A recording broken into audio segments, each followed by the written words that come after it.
কোলাঘাট থেকে মোটামুটি 2 ঘন্টা টাইম নিয়েছিল মন্দারমণিতে পৌঁছতে। হোটেলে জাস্ট ব্যাগগুলো রেখেই আমরা দৌড় দিয়েছিলাম সঙ্গে সঙ্গে বিচের ধারে একটা স্যাকের নাম কিন্তু দাদা বৌদি।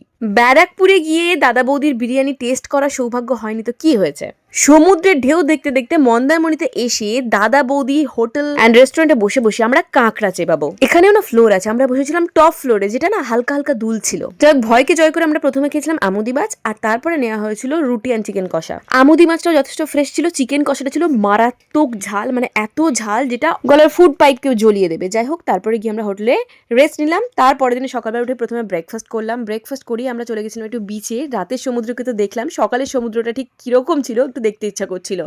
ওখানে ঘুরে টুরে আমরা গেছিলাম একটা স্পটে, যেখানে আমরা সুন্দরভাবে রান্না বান্না করে পিকনিক করেছিলাম। সেটার ফুল ভিডিও যদি আপনারা এখনো না দেখে থাকেন, রিলেটেড ভিডিওতে ক্লিক করে দেখে নিতে পারেন। আমরা কোনো পিকনিক স্পটে গিয়ে পিকনিক করিনি, জাস্ট র্যান্ডম বিচের ধারে করেছিলাম, ফাটাফাটি মজা হয়েছিল। ওকে, দেখা হচ্ছে নেক্সট হচ্ছে, ভালো থাকবেন, বাই।